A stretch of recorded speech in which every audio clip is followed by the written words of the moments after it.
Hey everyone, and welcome back. Hope you're all having a fantastic day so far.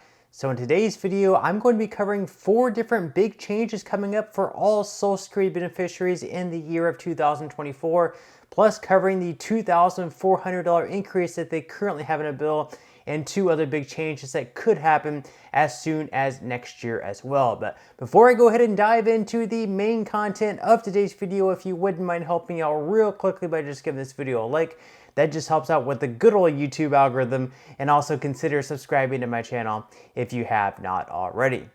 Okay, so next year we have some big changes coming up. We're going to be talking about 4 of them, plus 2 other changes that we could see happen as soon as 2024. And then over the next few years, of course, we have some very big changes. That's because, according to recent reports, unfortunately, it does look like the trust fund is going to be depleted by some point around 2032 or 2033. And if that were to happen, what that would mean for all beneficiaries is that, unfortunately, they would be receiving a 25% cut in their benefits. So some type of reform is going to have to happen, and we're also going to be covering that in today's video. So according to the Motley Fool, this is an article they just put out today. These are 4 big ways Social Security is changing in 2024. So the first way it's changing is that benefits are going to be going up 3.2%. So they say that in 2023, Social Security benefits rose 8.7% in conjunction with the largest cost of living adjustment to arrive in decades. In 2024, benefits are rising as well, but this time around, seniors are only getting a 3.2% boost. The reason next year's raise isn't as substantial as 2023's is that inflation has cooled nicely over the past 12 months. Since Social Security COLAs are pegged to inflation, seniors had plenty of warning that their 2024 raise would pale in comparison to the lift their benefits got in 2023. So you can expect that raise to happen. Your first checks in 2024. For SSI beneficiaries, your first raise is going to happen in your second check that you're going to be receiving in December. I believe that's going to be December 29th. Now, the second change that's going to be taking place in 2024 is that the wage cap is also going to be increasing. So workers don't necessarily pay Social Security taxes on all of their income. Rather, there's a yearly wage cap implemented that exempts higher earners from being taxed. This year, earnings beyond $160,200 were not taxed for Social Security purposes.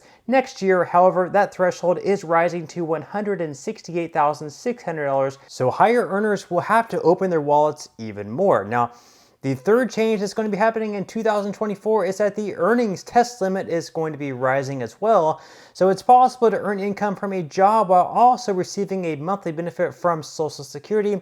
If you do so before reaching the full retirement age, which is going to be 66 or 67, you'll need to keep your earnings to a certain limit to avoid having to impact your benefits. But once you reach FRA, you can earn any amount of money and still receive your monthly benefits in full. In 2023, the earnings test limit was $21,240 for seniors working and collecting Social Security ahead of the full retirement age.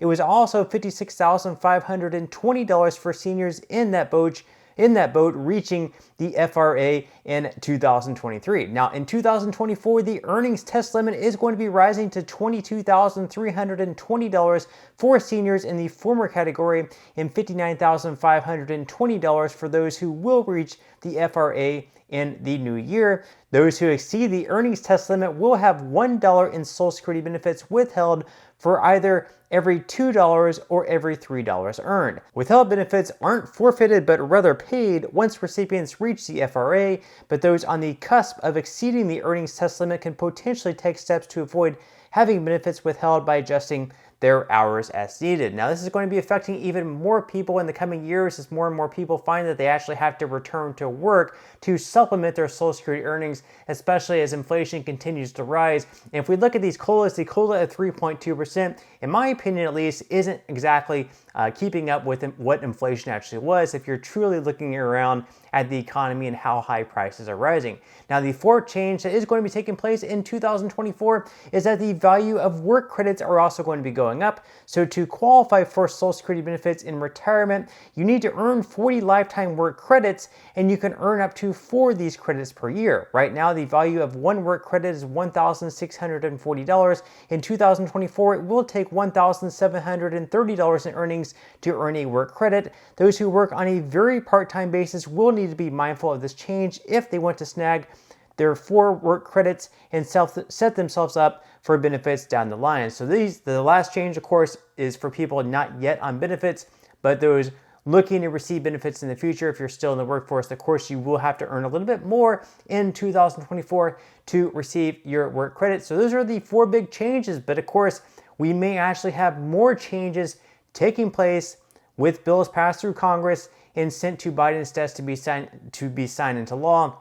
We already have bills on the floor right now. It just comes down to voting on them and passing on them. So the first bill that we're going to be talking about is Bernie Sanders' Social Security Expansion Act. It does have a lot of co-sponsors, and this bill, if it were to pass, it would result in a $2,400 per year increase for all Social Security beneficiaries. Now the second bill, as you can see up on the screen, is by John Larson. His bill is called the Social Security 2100 Act, and in his bill, he would increase benefits across the board for everyone by 2%, and those who receive the special minimum benefit, which right now is extremely low, is below the federal poverty line. If it were to pass, he would increase benefits for those receiving the special minimum benefit to 25% above the federal poverty line. So if we compare it to what they're receiving now versus what they would be receiving if this bill were to pass, it would result in a $485 per month increase. Again, that would be for those receiving the special minimum benefit. Now, these bills have not yet been signed into law, but very well next year in 2024, at some point in time, they could potentially be passed into law. We'll have to wait and see what ends up happening. Of course, one of the problems with both Bernie Sanders and John Larson's bill is right now, if you look at the co-sponsors or those who really are throwing their support behind the bill, is they all happen to be Democrats. There's not any Republicans that we can see right now who support either of these bills. That's because it would raise taxes on those earning above either $250,000 per year or over $400,000 per year, where they would have to pay the payroll tax, the money that goes into the Social Security Trust Fund, which would fund it more, which therefore would allow for more generous benefits. So until we get Republicans on board with that bill, it's going to be very difficult for it to pass unless Democrats are able to retake control of the House in 2024, and then they're able to get at least, let's say, 60 seats in the Senate, because for any bill to pass in the Senate, it would need at least 60 yes votes. And right now, the Senate makes up of 51 Democrats and 49 Republicans. So unless Democrats get rid of the filibuster, where they would no longer require the 60 votes, or they get 60 senators who happen to be Democrats and also are on board with this bill, the likelihood of it passing with a pretty split Congress is pretty slim, but anything can certainly happen. And of course, they're talking about other things as well, because like I mentioned earlier on in today's video, if nothing is done by the year of 2033, the trust fund will be depleted and everyone will be receiving a benefit cut of 20 to 25%. And one of the things they're talking about doing is perhaps raising the full retirement age for those age 40 and younger. They would be raising it from 67 up to 69 or 70. So this is going to more so affect folks, again, who are age 40 and younger. This hasn't been passed, but it is something that is definitely being talked about. But that's all we have for today's video. I certainly hope that you enjoyed and found value out of it.